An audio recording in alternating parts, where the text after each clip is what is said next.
most of you already know me. I'm Jeff Zucal. I'm the founder of PangeaKeto. And I wanted to thank you for coming tonight. And hopefully we can teach you a few things and kind of open your eyes up on how to look at food a little differently going forward. And hopefully when you leave here, you have a lot more respect for the hormonal effects of the food that you eat. So that's kind of what we're going to learn here tonight. So a little bit about my story. I played college football at Mount Union for a few years, and I was in great shape. And then I stopped playing football and got the desk job for a decade or so.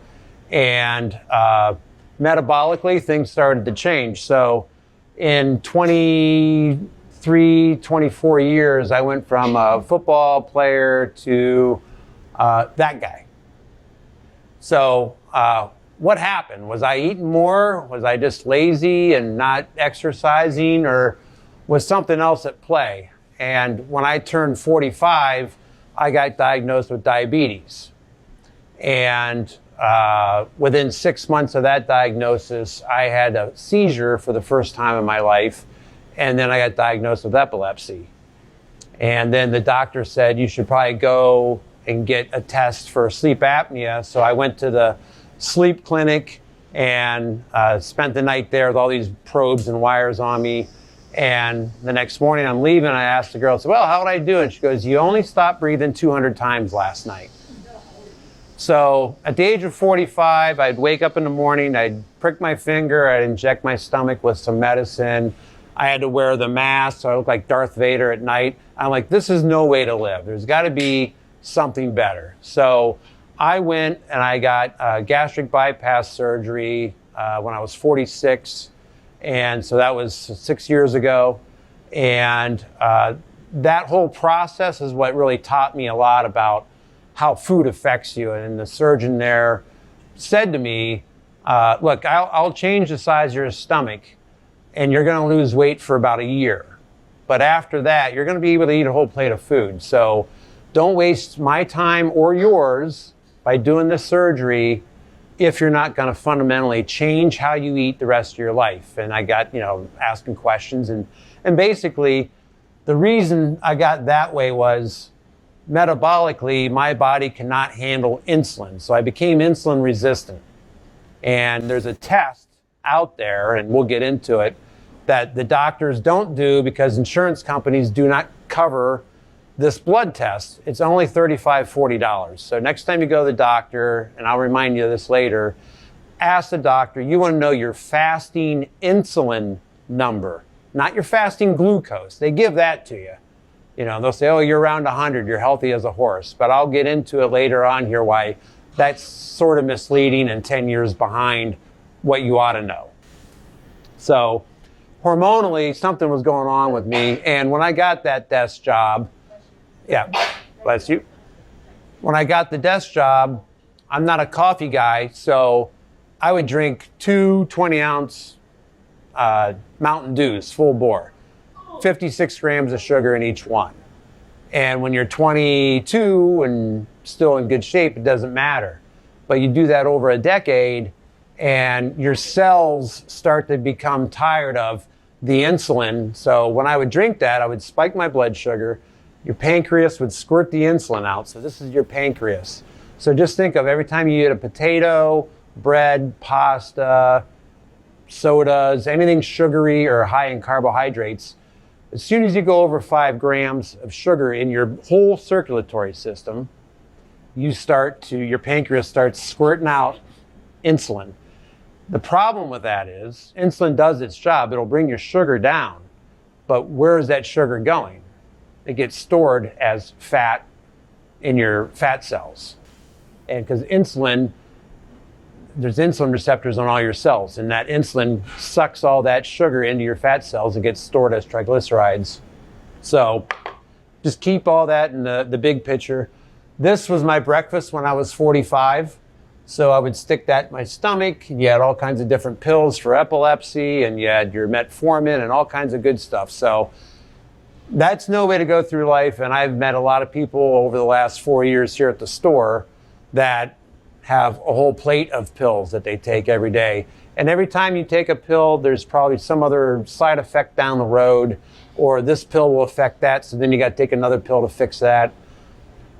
And one of the reasons I started this store was I wanted a store you can come in and anything in our store, should not have a significant, if any, effect on your blood sugar. Because as a type 2 diabetic, it was hard for me to go to a store and I'd have to sit there for an hour at the grocery store and read all the labels.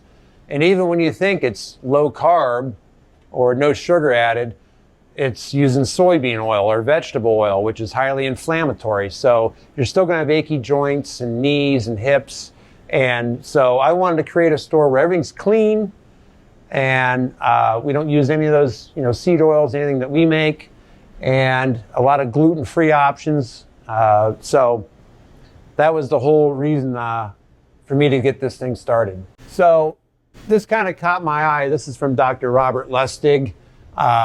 He's got a lot of good videos on YouTube. And basically, 75% of our healthcare costs are on these disorders. And there's no cures. All this technology, all this medical advancement we've had over the last 30 years. And there's no cure for any of this stuff. It's just treatments. So, and they just treat the symptoms. It doesn't fix it. And what I like to say is for most of these, the common denominator, or as I call it, the chronic denominator, is insulin and insulin resistance. Because diabetes, I was a diabetic, and my body was awash in insulin. So every time I ate, that's the fat storage hormone. So when I ate, it got shuttled away as fat storage. And then I was hungry 2 hours later. And I'd eat again, shuttled away. It's just a vicious circle. And you start gaining 2 pounds here, 3 pounds there. I turned around 23 years later and I went from that 200-pound guy to a 350-pound guy. And it wasn't because I was eating 5 times more calories. It's insulin will also reduce your metabolic rate by 200 to 300 calories a day. That's a huge amount. So if you're eating 2,000 calories and you're 20 years old, you're eating 2,000 calories and you're 40 years old, but you're awash in insulin, you may only be burning 1,800 or 1,700 calories now. So now you got a caloric, over, too much surplus, and you start gaining some weight. So 88% of Americans cannot check off these boxes. So there's 5 things. For a man, is your waist lower than 40 inches? Is your blood pressure between 120 or 120 over 80? Is your HDL for men above 40, for women above 50? Your triglycerides, is it below 150? And your glucose, when they check your fasting glucose, is it 100 or lower? 88% of Americans cannot check all those boxes. That's pathetic. And you want to know why we have all those chronic diseases? Because no one is metabolically fit anymore. And, why is that? We try and listen to the authorities on what we're supposed to do. Well, in the late 70s, early 80s, this came out. I have pleaded in my report and will plead again orally here for more research on the problem before we make announcements to the American public. Well, I would only argue that senators don't have the luxury that a research scientist does of waiting until every last shred of evidence is in. So this is what we were told when most of us are around the same age. We grew up with this for 40 years. That's been the dogma, 50 years. This is how you should eat. If you eat this way, all you're doing all day long, breakfast, lunch, dinner, snacks, is spiking your blood sugar. And if you look at how almost half of America is diabetic now, you want to know why? Because we've been listening to what we were told. And I'll go back to, I'll call this like the book. So if you go to a dietitian, they learned from this book. So the dietitian is going to tell you, you need to have all the food groups because she's licensed or he's licensed. And they're doing the best they can with what they know and how they've been trained. So again,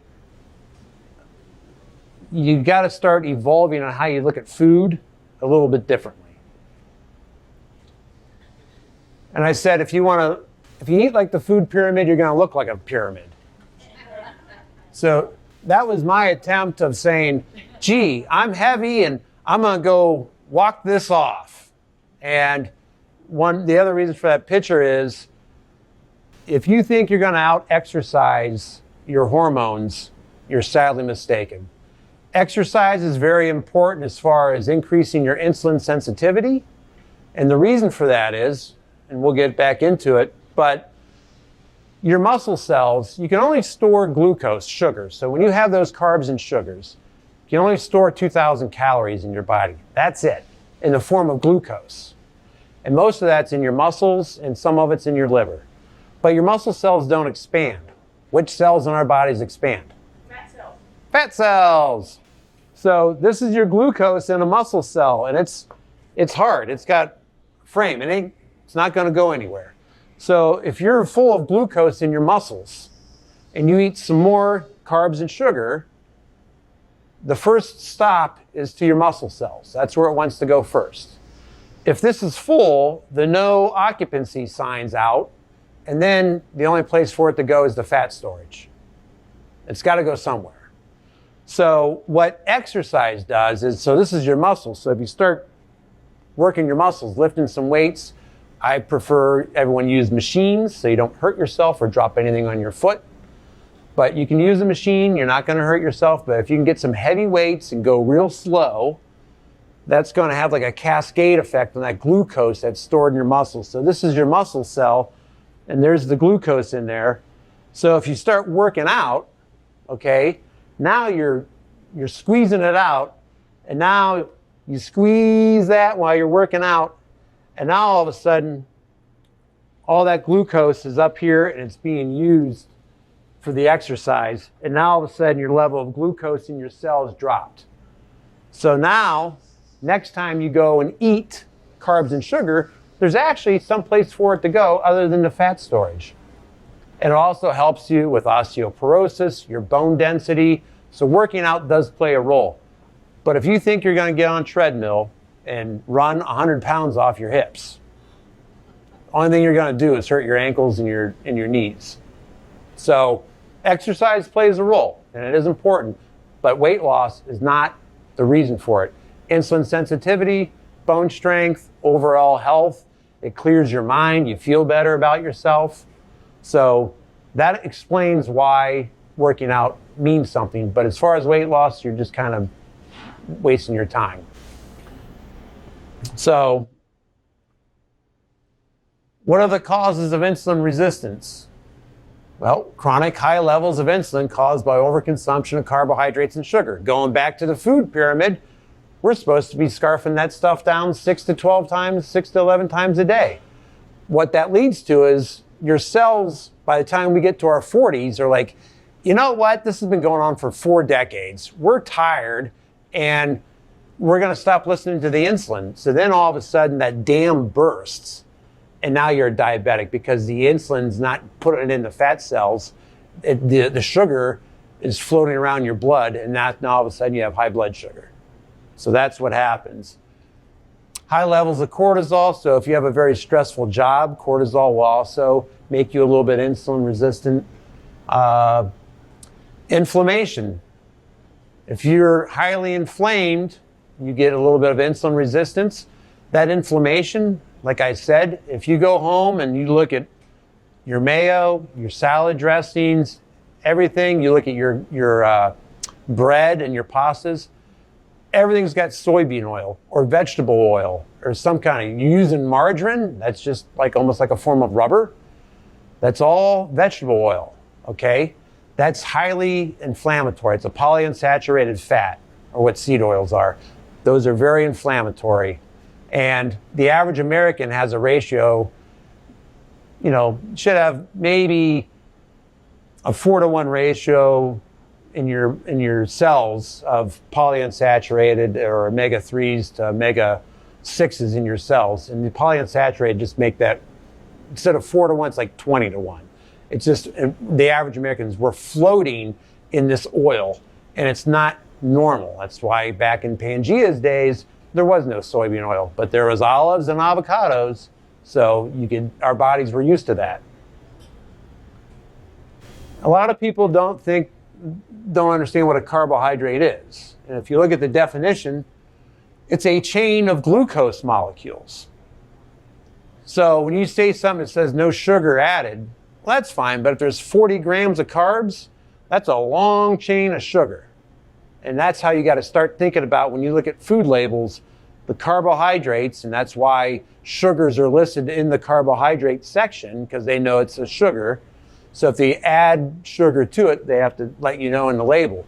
But you have to start thinking to yourself, if there's 40 carbs, 40 sugars. That's what the mindset you got to start putting in your head.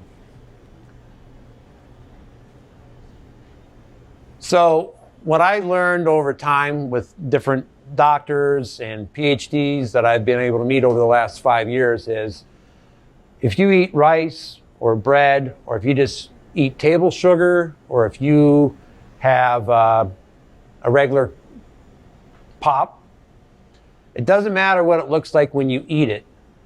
By the time everything gets digested and it works its way down to your liver,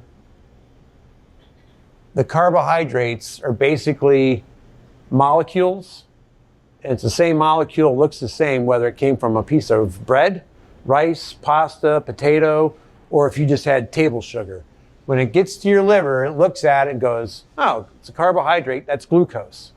And the glucose is going to have Mr. Pancreas do what? He's going to squirt the insulin out, and now you got the fat storage hormone floating through your blood. And when you do that, that insulin comes out and it floats around for up to 12 hours in your blood. So no matter what you eat after that, you already have the fat storage hormone in your body floating around. This blew me away. 150 pounds of sugar a year.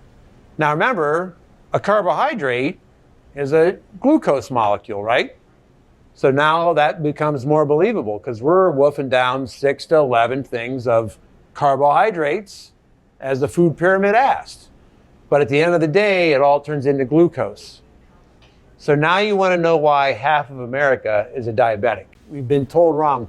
32 teaspoons a day. But your body can only hold 5 grams of glucose in your whole circulatory system. Okay? Which is 1 teaspoon. The average American's eating 32 teaspoons. Once again, want to know why we're all diabetic? We're swimming in sugar and carbohydrates. I created this store to limit the amount of carbohydrates and sugar. And you can eat anything in here and not worry about having your blood sugar spike through the roof. And I don't like to think. I want to come into a store and get whatever I want. We have cookies, cupcakes, donuts, bistro, meals, and not worry about it. So that being said, your body, so in your whole blood system, you have, if you look at your circulatory system, you have the little capillaries like in your eyes, little red lines. You have your veins, and you have arteries. If we took all those out and we laid them out in a line, how many miles do you think you have in your body? Some of you may have heard this, so anyone want to guess how many? Huh? 100 miles. You have 60,000 miles of veins, capillaries, and arteries in your body. 60,000 miles. That equals, those red lines is 1 lap. That's more than 2 laps around the earth. If we took all your stuff out of your body and wrapped it around the earth. And remember, you can only have 1 teaspoon of glucose.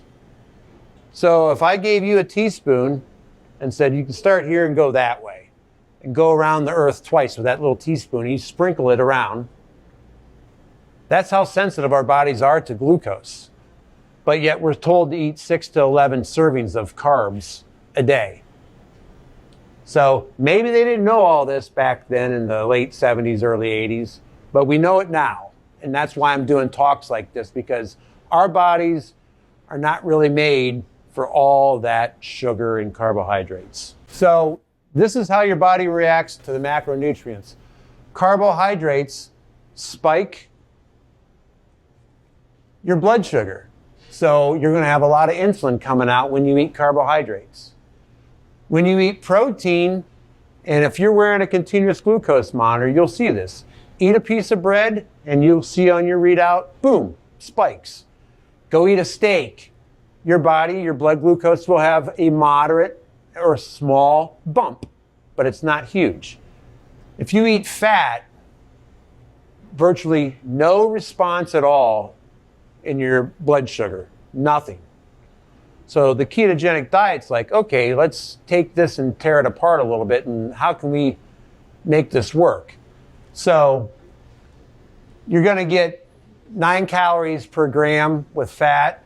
You get 4 calories with protein and carbohydrates. And I like to say, when we roll out of bed in the morning, we're all in a race to get to 1,500 to 2,000, 2,200 calories a day.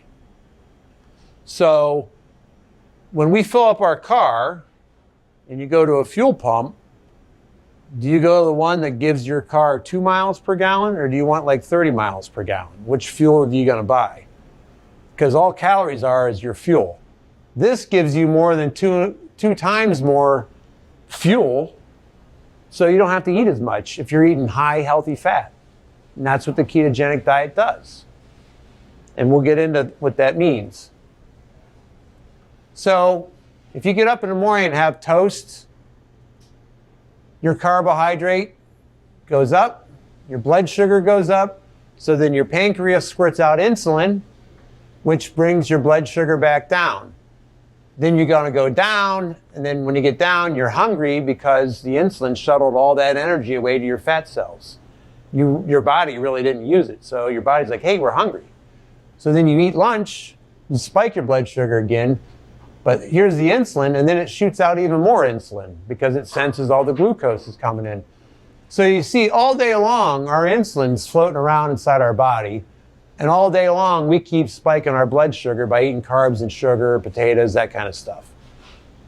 So, and that lingers for up to 12 hours. Insulin can linger around. Insulin regulates your glucose levels. Normal range is normally between 90 to 110. Your doctor's going to say you're fine. Okay? And that's what they check, is your fasting glucose level when you go to the doctor. Unfortunately, after decades of high insulin levels, our cells stop responding to the hormone insulin. So remember, I said for 40 years, since we were 10 years old, we've been eating a lot of carbs. And our insulin sensitivity, we're not working out anymore. We're not, we're in our 50s and kids and everything going on. We're not working our muscles like we used to. So your insulin sensitivity starts to wane between overconsumption of carbs and lack of some exercise. So what happens is, when we were in our 20s, most of us probably had fasting glucose of 100. So when they check it, you're healthy. This right here is what never gets checked at your doctor's office. Your fasting insulin level. It's not included by insurance. You have to pay for it. It's really only $35, $40. Tell your doctor, I'm going to pay for it, doc. I need to know this number. And I put 10 on there because that's a good number. If your fasting insulin number is 10 or lower, you're in good shape. You're probably still insulin sensitive. So the problem is this. Most of America goes to your doctor and he's going to check your fasting glucose. And your doctor is going to say, hey, Jeff, you're just fine. No problems. You're at 100. And so everyone leaves the doctor's office thinking they're fine. They never check this number, your fasting insulin number. Now, if you go to the doctor and he did both, he's like, hey, you're at 100, but your fasting insulin's at 20. That's more than double where it should be. So guess what? I'm walking around thinking I'm healthy, but my body is a bowl of insulin, and everything I eat is being shuttled away as fat storage. That's the problem. And as we showed, all those chronic diseases, Alzheimer's, cancer, all that kind of stuff, if you have a lot of insulin floating around, it's taking that sugar and it's feeding things. A good example of that is there's been a lot of studies on breast cancer. And the typical tissue for breast cancer, they can see it, has 7 times more insulin receptors on the outside of that tissue, of that breast cancer, than your normal tissue. So when that person, woman, eats a piece of toast, all that glucose, and she's already afloat in insulin, those insulin receptors are going to suck all that glucose in there and make that cancer grow. It's going to spread. And so some universities that we've worked with, our meals have all been used in cancer research at one particular major university in this state. They put them on our meals. They're all gluten-free and sugar-free. They put them in ketosis. What that does is cancer cells can't use ketone bodies to grow. It's a bad source of fuel for cancer. So by having them go keto, they're turning the faucet off to the fuel. And then in combination with their chemo and radiation, now you start seeing major shrinkage, maybe even some reversal of the cancer. So I would say that over half of America is walking around in this state. Okay, so when I was 35 and I was not diagnosed with diabetes, I'm pretty sure if my doctor would have checked that, he's going to say, hey, you're running a little hot, Jeff. You may want to make some lifestyle changes, because if that keeps up, and this could be going on for a decade or longer, that you could have high insulin levels. So when I was 35, I was maybe 275. And then I was 280 or 285 year after year after year, because I was walking around with all this extra insulin in my blood system. No one ever checked it. But they could have told me when I was 35, you may want to watch the carbs and sugar, Jeff, because you're going down a bad road. And eventually, when I turned 45, boom, my fasting glucose was actually 300 when my doctor checked me. Then he did my A1C, and it was 11.6. You're supposed to be at 5.6. So I've always been an overachiever, but that's kind of in a bad way. So that's not good.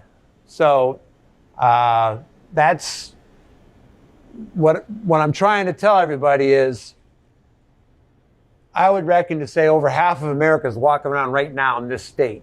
High insulin levels, their glucose is fine, the doctor's only checking their glucose. Before I was in this state, when I went back for my next yearly check, hey, you're a raging diabetic. That's been brewing for 10 years. They can check it, they just don't. Don't ask me why, you can have all the theory you want.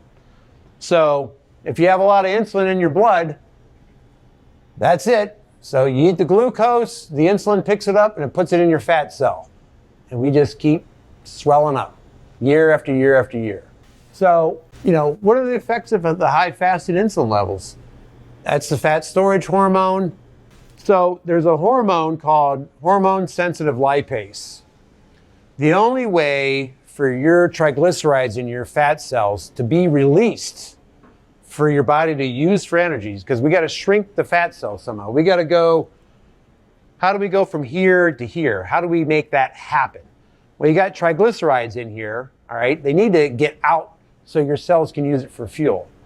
But as long as you have insulin in your blood cells, in your circulation, it inhibits the fat cells releasing it, because hormone-sensitive lipase is like a pair of scissors that has to go in your cell and cut the glycerol molecule off your triglycerides. It's too big to escape if that hormone doesn't come in and make it smaller to get out. So right now your triglycerides in here, it can't get out. Hormone-sensitive lipase, what do you think the hormone it's sensitive to is? Insulin. So if you got a lot of insulin, this hormone can't go in here and chop up all your triglycerides for them to get out for this to start shrinking. So again, if you're walking around with a lot of insulin in your blood, you're never going to lose a lot of weight. So some of the other things, retain water. If you retain a lot of water, you're going to have higher blood pressure. So again, a lot of these problems that people walk around taking pills for are all maybe attached to the chronic denominator of insulin. Your HDL goes down, your triglycerides go up. Now you're going to have a heart attack, heart disease. Your metabolism, I mentioned before, it drops 200 to 300 calories a day. So that's a lot of extra calories you're going to be carrying around. Your cells become insulin resistant, and then you get all these things here that are basically, if you ask me, the common denominator is high levels of insulin plays a factor in all these problems, and that's 75% of our healthcare costs. And it goes back to 12 to 11 servings of carbs a day. So, which pool do you want to swim in? So, high carb processed foods, sugar, seed oils, high glycemic fruits. So your typical banana nowadays has 19 grams of sugar, which is the equivalent of eating a little Snickers bar. And like I said in that one thing, your liver, when it's sitting there, it's going to see glucose molecules. It didn't know if it came from a banana or from a Snickers. So either one is going to produce an insulin response. When we were growing up, didn't the bananas turn brown relatively soon? How long can you buy a banana now and it stays nice and bright and they're like that big? Everything's been genetically modified, and they know we're all addicted to sugar. So if they can make anything sweeter, they're going to do it because you're going to eat more of it. It's just a fact. So over here, healthy fats, which is your monounsaturated, your olive oil, your avocado oil, and saturated fat. Regular lard to butter, real butter, heavy whipping cream, that kind of stuff. Your body, we grew up with that stuff. We would eat animals. Animals have saturated fat in them, all right? So our body knows how to process that stuff. How to improve your insulin sensitivity. Lower your carbohydrate intake, first of all. Eat more animal protein. Eat more healthy fats, like what I talked about here. Coconut oil is actually a saturated fat, like butter. And intermittent fasting. You know, I don't eat breakfast anymore. Remember how I said in that one chart that insulin floats in your body for like up to 12 hours. So I typically eat in an 8-hour window. I don't care when you do it. I don't eat till about 2 every day. So that gives me up to 10 o'clock at night if I want. But I don't eat breakfast. And if you go till 2 o'clock the next day, that's 16 hours. So if you sleep overnight, you already got 8 hours of your 16 done. And then you wake up and you don't eat and you quit eating like at 6 or 7 or 8 the night before.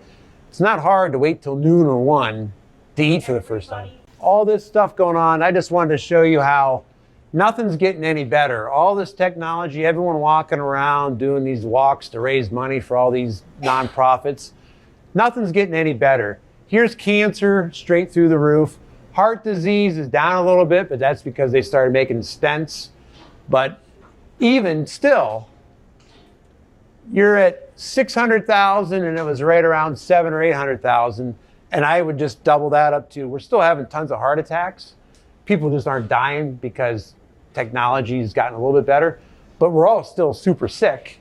You know, everyone's still having heart attacks. It's not because of diet. It's people are living because they have stents, they have better medications. So here's your food groups or your macronutrients: carbs, protein, and fats.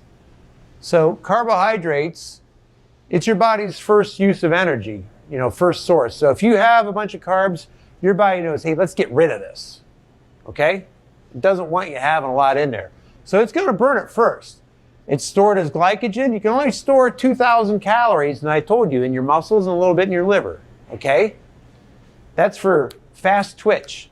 If you look at sprinters in the Olympics, they have muscles, and they're quick, big muscles, because they store the carbs there. Look at the marathoners, little skinny people, and they can go forever. All right, they don't need a bunch of muscles. Stored in the muscle and liver, excess is stored as fat, used for quick energy. So that's the sprinters, okay? So that's carbohydrates. Remember this. What's that say, everyone? There are no essential carbs. Now, do we know what, when someone says this is an essential nutrient, what that actually means. What does essential nutrient mean? You need it. You need it, and your body can't produce it on its own. So you have to eat it, okay? Protein is essential. You need amino acids to build your muscles. Your body can't produce its own amino acids, so you have to eat some form of protein. So protein is not a great source of energy for your mitochondria, though, okay? I say protein's like AT&T. It helps with the communication of all your hormones, your brain, all that kind of stuff. So it's like a communication system, but it's not a power plant. It's not going to heat your cells or air condition your body, okay? It's the communication network. It runs your hormones, your enzymes, your hemoglobin, helps your hair and nails, repairs your tissue and skin. So super important, okay, but not really a source of fuel. Carbs are a source of fuel. You can only store 2,000 calories of it. Now you get the fats. Again, going back to the food pyramid, when we were younger, fats were demonized. It causes heart disease. Stay away from fat. Everything was low fat. Well, what does fat actually do? Well, it is a source of energy for your cells. It's stored as triglycerides in your fat cells. Stored in your fat cells, almost unlimited. At some point, fat cell could burst, but that doesn't happen really. Its uses, energy. You have 30 trillion cells in your body. 30 trillion. Every one of them has a membrane around them that's squishy. It's fat. So your body has to be able to utilize that. Your nervous system and your brain is 60% fat, whether you use it or not. So the fats are essential. You have your omega-3s, 6, 9s. Those are important. Now the problem is we don't get enough omega-3s, and we're getting way too many omega-6s, which are those seed oils, your soybean oil, your vegetable oil, okay? You still need omega-6s, like I said, 4 to 1 ratio to omega-3s, but we're walking around with a 20 to 1 ratio. So, not good. So you have to eat fat. It's essential. So you have to eat that. You have to eat protein, but you don't have to eat carbs. You can go your whole life and never eat another piece of bread or a potato or any of that kind of stuff. But what I'm saying is, we don't mind if you have some carbs, but make it the right kind of carbs. Tons of vegetables. I eat huge salads, and there's carbs in that. That's fine. So, this tells you where essential means it's a nutrient that your body can't synthesize on its own. So you must eat it. So knowing that you have to eat fats and proteins, the ketogenic diet tends to be about 70% of your calories from fat, healthy fats. And remember, you don't have to eat as much fat to get that many calories. So you're full, you're satiated all day long, you're not walking around starving. And we're keeping your insulin level low. So if the insulin level is low, hormone-sensitive lipase is running around, chopping up all the triglycerides and letting that be used for energy as well. So you're feeding off yourself. So this is how I like to think about it. Look how, I just took that picture. It should be, 450 now? 480 up here on the corner. The good old days, 2 months ago. So you have high octane, different ones, and each one costs more. Okay, so I was looking at that, and here's your 3 food groups. So I rewrote it. Carbs, protein, and fat. 4 miles per gallon, 4 miles per gallon, 9 miles per gallon, okay? And that's per gram. So if you've pulled up here and you're like, hey, I'm hungry, my car's on E.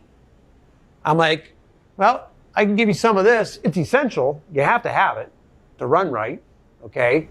And you're going to go 9 miles. Or I can give you this, and you don't get quite as much energy out of your mitochondria. You only get 30 to 38 ATP. This one over here, when you have that fat and your body's using that for fuel, you're getting 3 times more energy out of fat from your mitochondria. So you have more energy. No insulin response. If you use this fuel, you're going to spike your blood sugar, so your insulin's going to go up. And we know what insulin does. You have all those chronic diseases floating around. So if you pulled up to my gas station and said, you want this one or this one? Which one are we going to pick now? This one. And then here's good old protein. It's essential, so we got to have a little bit of that. It's not considered an efficient source of fuel, though. So if you don't have fat, you're walking around, your body can make glucose, like I said, so you don't even need this. Your body can start tearing some of your muscle down, break it down into glucose, and that'll feed your brain and give it just enough glucose for it to be fine. But your brain runs a lot cleaner on ketone bodies. And that's another reason why the ketogenic diet, they've been putting kids, I believe, at the Mayo Clinic for 40, 50 years on the ketogenic diet that have seizures. I have epilepsy. I eat this way. And my medication, there's not really a test to tell you if you're ever going to have another seizure, but my medication's been cut in half from what I used to take when I first had my seizures before. I haven't had a seizure in years. I don't know if it's that or the pills, but the pills I cut in half. The doctor said, don't go any lower than that. You're down to like a juvenile level. But I haven't had a seizure. But your brain runs a lot smoother on ketone bodies than, and I always say, ketone bodies are like natural gas, clean burning. And if your brain is running on carbohydrates, it's like diesel fuel. It's black exhaust. And you start getting Alzheimer's and all that kind of stuff. So this is a great way to look at things. This is our body. I'm a visual guy. How do you think about stuff? So you have this fuel tank here. Remember I said your body can hold 2,000 calories. Okay, so this is the little fuel tank. This is 99% of America is running on carbs with that little fuel tank. So you get hungry all the time because you're depleting that. What we're saying with the keto diet is, look at our waist, everybody. We got 40,000 calories of fat stored on us, but we can't access it because we're walking around, floating around in insulin because we ate carbs and sugar. Okay? So what we want to turn you into is a fat burner. We want to start using that. The only way you're going to lose weight is to get that moving. So there's your 2 choices. You can be a sugar burner and be on a treadmill going 100 miles an hour just to get fed because you're hungry all the time. You're spiking your blood sugar and you're releasing insulin 24/7. And insulin's the common denominator to a lot of the diseases out there, the chronic diseases, illnesses. Or we have this big tank sitting on us. Let's use that. And the only way you're going to do this, so what I want to do is I want to take the hose from here and I want to plug it in there. This is I want you to be a fat burners, but the only way you're going to be a fat burner is you got to limit your carbs and sugar to 20 to 30 if you want to lose weight. If you're trying to maintain, you can go up to 50 carbs. That's fine as well. And if you're relying on your doctors, the doctors get paid to see patients, not to be curious. Not a lot of doctors go home and do their own research. Okay, they just don't. I know a lot of them. Okay, so just because someone has a white coat and a stethoscope doesn't mean that they're a nutritionist. It doesn't mean that they know all this science that's been going on the last 20 years with the ketogenic diet. More and more are onto it. A lot of doctors, a lot of chiropractors refer their patients to us. So it's getting more accepted, but not widely accepted by your doctors. And the curious thing is, he's going to his job. And you get 10 minutes with him, in and out, your primary care physician. Oh, you got a bad back, here's a pill. Got diabetes, here's a metformin. Next, yeah, like herd. Get the cattle moving. So you thinking that he's going to go home and research it is the same as thinking, hey, I wonder if the plumber I had today knows all about the alloys and how that stainless steel pipe and everything was made. No, his job is just to fix the problem and get out of your house and get paid. Okay, so stop thinking that they know everything about nutrition and everything that's wrong with you. Here's another way to think of it. Your dog's sicker than a dog. You go to the vet. First question the vet says, did he eat anything different? He's asking about nutrition. You go to the doctor saying, he's like, what's wrong? Oh, my back hurts. All right, we'll give you some pills. And he didn't ask you what you've been eating for the last 40 years, did he? The vet asks. Just think about it. I've been talking about polyunsaturated, monounsaturated, and saturated fat. So I like to at least show you. So I drew a line here. So if it's about 20% polyunsaturated from an oil or a fat standpoint, I really don't have a problem with it. So any of these with the green lines here, so whatever that is, that's almond oil. But all these here, look, coconut, real butter, lard, okay, all good. But you start getting into some of these. Look how high these are. Walnut, grapeseed, sunflower oil. Sunflower oil is in all your breads, most of them. Sesame oil. But look over here. Look at all your olive oils. See how low they are?